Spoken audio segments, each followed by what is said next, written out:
안녕하십니까? 4월 30일 목요일 영국의 소리방송 뉴스데스크의 뉴스걸입니다. 오늘 현재 코비드-19 환자와 사망자 업데이트 해드리겠습니다. 먼저 글로벌 숫자입니다.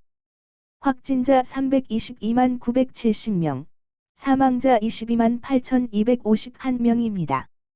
영국은 확진자 16만 5천명, 사망자 2만 6,090명입니다. 영국은 어제 하루 사이 사망자가 급격히 늘었습니다. 그동안 걱정해 오던 대로 요양시설에 있는 노인들 4천여 명이 하루 사이에 사망하였습니다.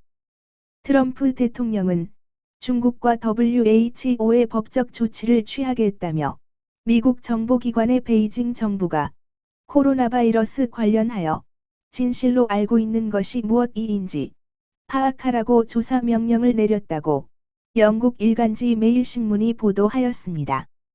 이러한 트럼프 대통령의 명령이 떨어지자 세계보건기구 테드로스 아드하놈 총재는 수요일 오후 코로나 바이러스 발생 이후 WHO가 최선을 다해왔다는 내용을 날짜별로 일기장처럼 나열하여 발표하는 웃지 못할 일도 발생하였습니다. 다음은 박지현 제작팀장이 뽑은 북한 관련 뉴스입니다. 유럽연합은 최근 불거진 북한 김정은의 건강 이상설과 관련하여 일각의 추측을 알고 있지만 추측에 대해선 언급하지 않을 것이라고 밝혔습니다. 비르지니 헨릭손 EU 외교안보 담당 대변인은 28일 김정은 건강 이상설에 대한 BOA 코리아 논평 요청에 북한과의 관계에서 유럽연합이 목표에는 변함이 없다며 이같이 밝혔다고 VOA 한국어 방송이 보도했습니다. 헨릭손 대변인은 EU 목표는 북한 지도부가 현재의 진로를 바꿔 무기 프로그램의 불법적인 추구보다 주민들의 안위를 우선순위에 두고 UN 안보리의 모든 관련 결의를 완전히 준수하도록 설득하는 것이라고 설명했습니다. 아울러 북한이 신뢰 구축과 한반도의 항구적인 평화와 안보 조성, 핵무기 없는 한반도를 위한 지속적인 외교적 과정에 관여하도록 독려하는 것도 목표라고 덧붙였습니다. EU는 이어 이런 목표 달성을 위해 한국과 미국 등 해외 협력국들의 최근 노력을 지지하며 이들과 지속적으로 협력할 것이라고 헨릭손 대변인은 밝혔습니다.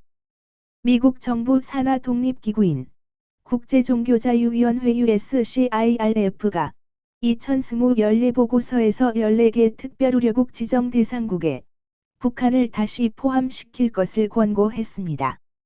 단체는 북한을 종교자유 특별우려국으로 재지정해야 한다고 국무부에 권고했습니다.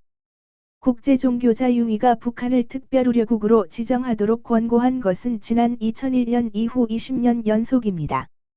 보고서에 의하면 북한 정권이 종교와 신앙에 대해 세계에서 가장 억압적인 정권 가운데 하나라고 규정했습니다.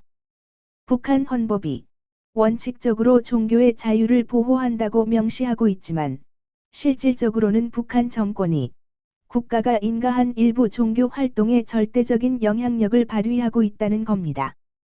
보고서는 또 북한이 모든 종교와 신앙, 특히 기독교를 정권에 대한 위협으로 간주하고 있다고 명시했습니다.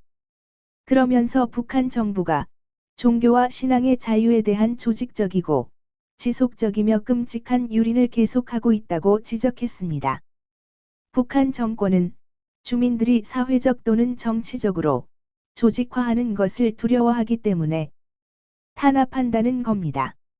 미국 정부는 지난 1998년 제정된 국제종교자유법에 따라 종교 자유를 조직적으로 탄압하거나 위반하는 국가들을 특별우려국으로 지정하고 있습니다.